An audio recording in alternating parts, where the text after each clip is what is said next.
अब जब आप गैमेट फॉर्म करेंगे ये सोमैटिक सेल से या फिर जर्म सेल से, जो कि जनरली डिप्लॉइड इन नेचर है, तो आपको ये याद रखना है कि ये डिप्लॉइड हैप्लॉइड में कन्वर्ट होने वाला है। 46 क्रोमोसोम से 23 क्रोमोसोम होने वाला है। क्या आप सोच सकते हैं कि एग्जैक्टली इनको डिप्लॉइड से हैप्लॉइड बनाने की जरूरत क्यों है? क्यों हम सिर्फ स्पर्म को डिप्लॉइड और एग को भी डिप्लॉइड नहीं रख सकते? क्या होगा अगर स्पर्म एंड एग सेल्स दोनों के दोनों डिप्लॉइड इन नेचर ही रहे, जैसे कि आपके बाकी सोमैटिक सेल्स होते हैं?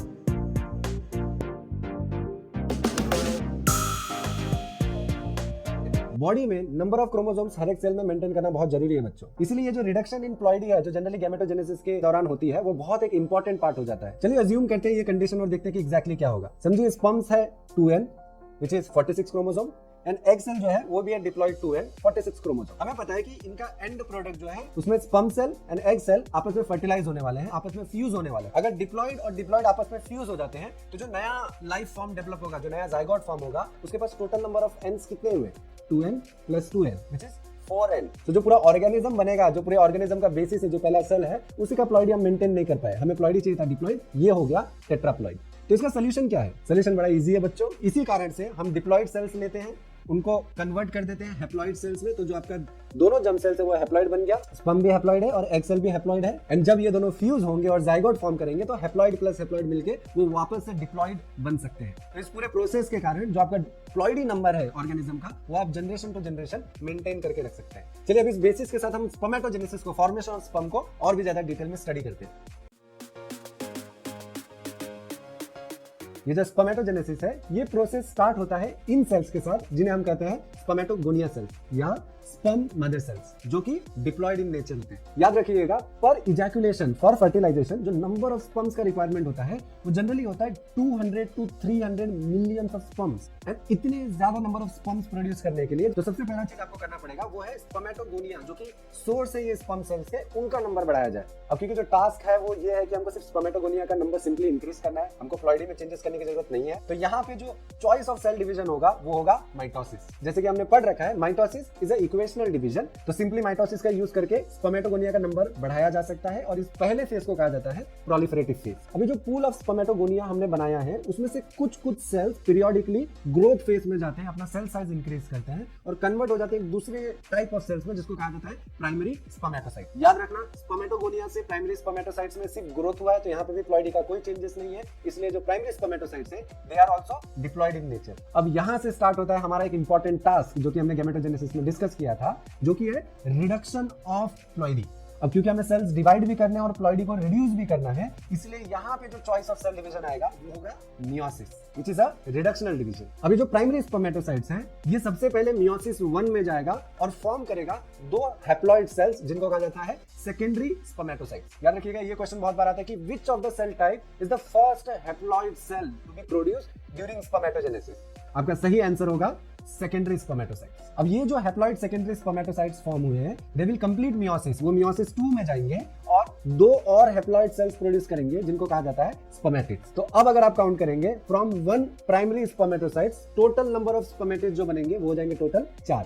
अभी याद रखिएगा, ये जो स्पर्मेटिड्स है वो गोल होते हैं, लेकिन हमको पता है स्पर्म का एक पर्टिकुलर स्ट्रक्चर होता है। अब ये जो गोल स्पर्मेटिड्स है वो उनमें बहुत सारे चेंजेस होंगे और वो धीरे धीरे ये स्ट्रक्चर फॉर्म करेंगे जो इमेच्योर स्पर्म्स है। एंड क्योंकि ये इमेच्योर है इसलिए इन्हें कहा जाता है स्पर्मेटोजोआ। अच्छा, ये जो प्रोसेस है जहां पे हमने इमेच्योर स्पर्मेटोजोआ फॉर्म किया, ये पूरे प्रोसेस को साथ में कहा जाता है स्पर्मियोजेनेसिस। अब ये जो इमेच्योर स्पर्मेटोजोआ है, क्योंकि उनको मैच्योर होना है, उनको नरिशमेंट चाहिए, उनको ग्रोथ करना है, तो ये जो इमेच्योर स्पर्मेटोजोआ है वो अपना हेड इम्बेड कर देंगे ये ग्रुप ऑफ सेल्स में जिनको कहा जाता है सर्टोली सेल्स। सर्टोली सेल्स उनको हेल्प करते हैं नरिशमेंट में। एंड आफ्टर नरिशमेंट जब वो पूरी तरीके से मैच्योर हो जाते हैं तो ये मैच्योर स्पर्मेटोसाइट्स को सेमिनिफेरस ट्यूब्यूल में रिलीज कर दिया जाता है। ये जो प्रोसेस है जिसमें इमेच्योर स्पर्मेटोजोआ सर्टोली सेल्स में इम्बेड होके मैच्योर होते हैं और फाइनली सेमिनिफेरस ट्यूब्यूल में रिलीज होते हैं, इन पूरे प्रोसेस को साथ में कहा जाता है spermiation.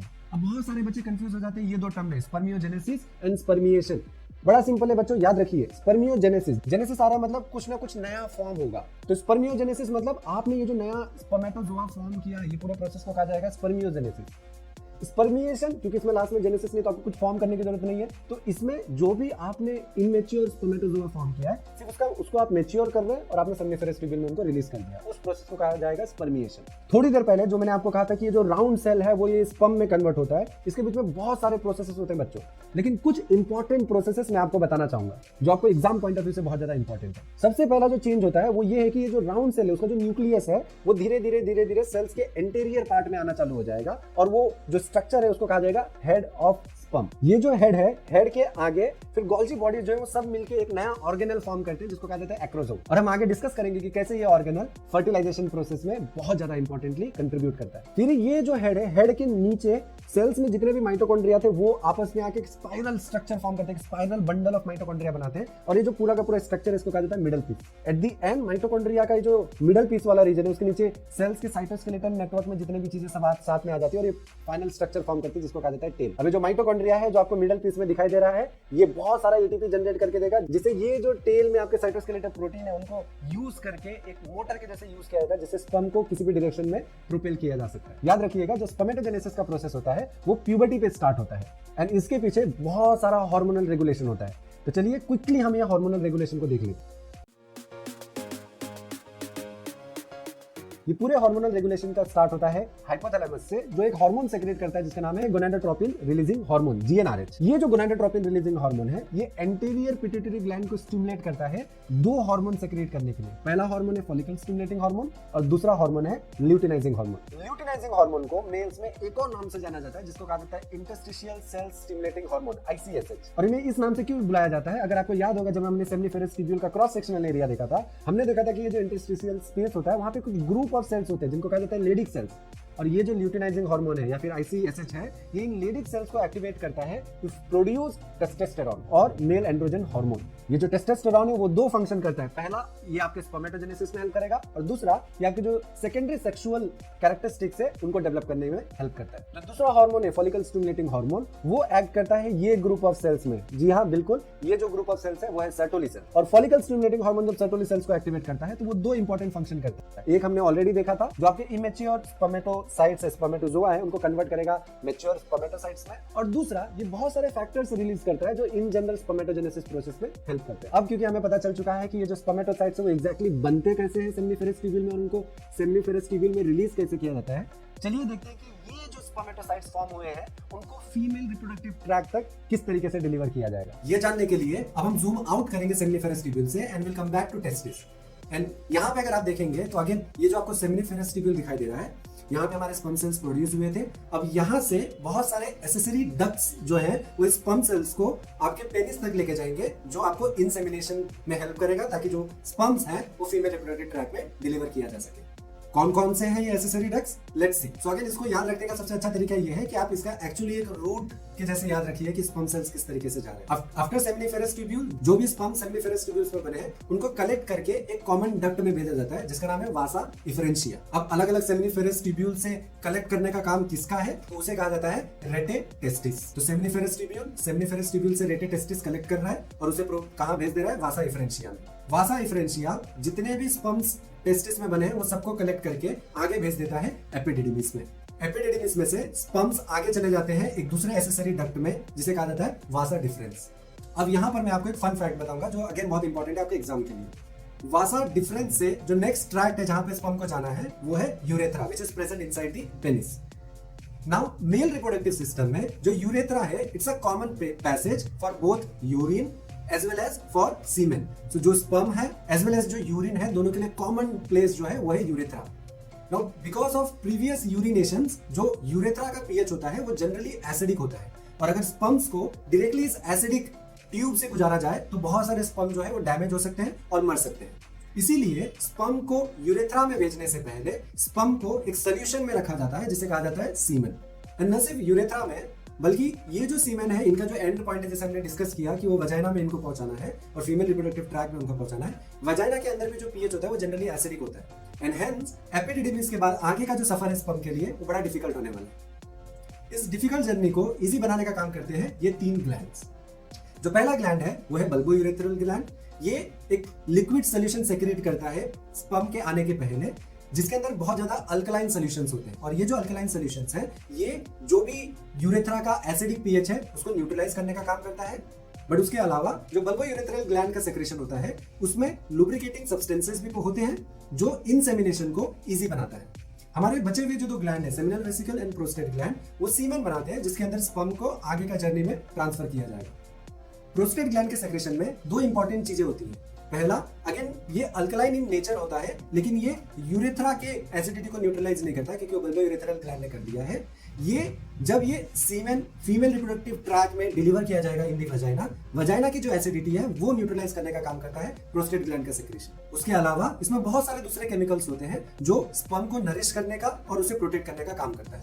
Last but not least, जो सेमिनल वेसिकल है वो सीमेन में दो इंपॉर्टेंट कंपोनेंट्स कंट्रीब्यूट करता है। First which is fructose. Fructose जो है वो स्पर्म को कंटिन्यूअसली एनर्जी प्रोवाइड करता है ताकि वो स्विम करके एक जगह से दूसरी जगह तक ट्रैवल कर सके। एंड सेकंड इज प्रोस्टाग्लैंडिन्स, जो हेल्प करता है स्पर्म के मोटिलिटी में as well as female reproductive system को कॉन्ट्रैक्ट करने में, सो दैट स्पर्म जो है उनको और आगे पुश किया जा सके एग के पास जहां अल्टीमेटली फर्टिलाइजेशन होगा। यहाँ पे एक चीज आपको याद रखनी है कि जहां पे seminal vesicle and Vasa different आपस में ज्वाइन होते हैं, वहां पे जो स्ट्रक्चर फॉर्म होता है उसे इजैकुलेटरी डक्ट के नाम से भी जाना जाता है, क्योंकि वो सीमेन प्रोड्यूस करेगा जो जनरली इजैकुलेट होने वाला है। एंड ये इजैकुलेट कहां से होने वाला है? ये इजैकुलेट होगा मेल के एक्सटर्नल जेनिटेलिया से, which is known as penis. Penis जो है उसमें एक स्पेशल टिश्यू होता है विच कैन अंडरगो इरेक्शन। ये इरेक्शन जो है वो अल्टीमेटली हेल्प करेगा इंसेमिनेशन में, which is delivery of sperm cells in the reproductive tract of female. And exactly for this purpose जो पेनिस का टिप होता है वो जनरली एक इनलार्ज स्ट्रक्चर फॉर्म करता है जिसे कहा जाता है glans penis. Glans penis is covered with a skin known as foreskin. And इसके साथ हमने आपके टेक्स्ट बुक में जो भी कंसेप्ट्स दिए गए हैं मेल रिप्रोडक्टिव सिस्टम के लिए, हमने most of the concepts cover कर लिए हैं। नाउ इस नॉलेज के बेसिस पे हम एक बार अपने नॉलेज को टेस्ट करने की कोशिश करते हैं और देखते हैं कि हम पिछले आए हुए कुछ क्वेश्चंस जो पिछले सालों के पेपर में आए हुए हैं हम कितना सॉल्व कर पाएंगे। मैं आपको और भी कुछ नए टाइप के क्वेश्चंस दूंगा और लेट्स सी कि हाउ इट गोस। चलिए, क्योंकि अब हमने कंसेप्ट पढ़ लिया है, हम क्विकली डिस्कस कर लेते हैं कुछ क्वेश्चंस में और कुछ टाइप्स ऑफ क्वेश्चंस में जो बोर्ड एग्जाम्स में जनरली आते हैं और किस तरीके से हमें उन्हें सॉल्व करना है। तो जैसे ये क्वेश्चन सैंपल क्वेश्चन पेपर है 2022-2023 का, जो आपको सीबीएसई की वेबसाइट पर मिल जाएगा। इस क्वेश्चन में पूछा गया है explain the function of following structure in human male reproductive system, और आपको तीन चीजों का नाम दिया गया है, scrotum, Leydig cells and male accessory gland. ऐसे क्वेश्चन जैसे ये 3 मार्क्स का है, तो बेसिकली आपको क्या करना है, तीनों का एक एक छोटा छोटा सा पैराग्राफ लिखना है और हर एक पैराग्राफ में 2 इंपॉर्टेंट चीज होनी चाहिए। पहला कि एग्जैक्टली वो क्या स्ट्रक्चर है, और दूसरा उसका फंक्शन क्या है, एक शॉर्ट में बताना है आपको। तो जैसे इसका आंसर हो सकता है scrotum, the testis are situated outside the abdominal cavity inside a pouch, जैसे हमने डिस्कस किया था, within a pouch called scrotum. तो आपने पहले बताया कि स्क्रोटम एग्जैक्टली क्या है, ये एक पाउच है जिसमें टेस्टिस एब्डोमिनल कैविटी के बाहर स्टोर करके रखा जाता है। और दूसरे पार्ट में आपको बताना है कि एग्जैक्टली उसका फंक्शन क्या होता है। तो जैसे हमने डिस्कस किया था, स्क्रोटम जो है वो जनरली हेल्प करता है कि टेस्टिस का जो टेम्परेचर है वो 2 to 2.5 डिग्री कम किया जा सके बॉडी टेम्परेचर से, जो जनरली इंपॉर्टेंट होता है तो स्पर्मेटोजेनेसिस के प्रोसेस के लिए। तो the scrotum helps in maintaining the low temperature of testis, generally 2 to 2.5 degree Celsius lower than the normal internal body temperature which is necessary for spermatogenesis. तो इसी तरीके से आप लेडिक सेल्स का भी बता देंगे कि ये वो रीजन है जो आउटसाइड प्रेजेंट होता है आपके सेमिनिफेरस ट्यूब्यूल में इन द इंटरस्टिशियल स्पेस, और इसका फंक्शन जो होता है वो है secreting testicular hormone which is male androgen hormone testosterone. और वैसे आप मेल एक्सेसरी ग्लैंड्स का भी बता सकते हैं, आंसर आपके स्क्रीन पर है।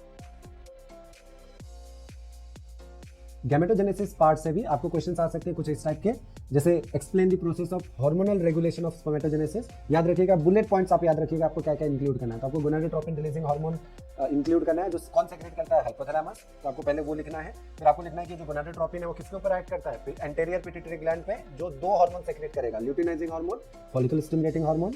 फिर बस आपको ये दोनों हार्मोन के फंक्शन बताने हैं। ल्यूटिनाइजिंग हार्मोन जो है वो लेडिक सेल्स पे एक्ट करेगा, ल्यूटिनाइजिंग एल, लेडिक एल, तो दोनों एल से आते हैं तो उस तरीके से आप याद रख सकते हैं। वो लेडिक सेल्स पे एक्ट करेगा। लेडिक सेल्स क्या बनाते हैं, male androgen hormone which is basically testosterone. And follicle stimulating hormone दूसरे सेल्स पे एक्ट करेगा, सर्टुली सेल्स। और आपको सर्टुली सेल्स के 2 फंक्शन बताने हैं कि स्पर्मेटोजेनेसिस को हेल्प करने के लिए फैक्टर्स रिलीज करता है जो जनरली स्पर्मेटोजेनेसिस में हेल्प करते हैं, एज वेल एज जो इमेच्योर स्पर्मेटोजोआ है उसको हेल्प करेगा नरिशमेंट के लिए। अगेन इसके अलावा आप जो आपका एनसीईआरटी का टेक्स्ट बुक है उसके पीछे के क्वेश्चंस भी देख सकते हैं, जैसे male gametes are, any gametes are generally haploid in nature, तो यहाँ पे आंसर आएगा वो हैप्लॉइड। देन अगर आपको बहुत सारे शॉर्ट आंसर्स आ सकते हैं कि what is spermatogenesis, briefly describe the process of spermatogenesis, again name the hormones which are involved in regulation of spermatogenesis, define spermiogenesis and spermiation, जैसे हमने डिस्कस किया था, ये दोनों के बीच में बहुत बार पूछा जाता है। स्पर्मियोजेनेसिस मतलब फॉर्म होना, स्पर्मिएशन मतलब आपने सिर्फ जो भी स्पर्म फॉर्म हुए थे उनको रिलीज कर दिया। फिर आपको अलग अलग कंपोनेंट्स के फंक्शंस के बारे में क्वेश्चन पूछा जा सकता है कि जैसे what are the major components of seminal plasma, या फिर what is the major function of male accessory ducts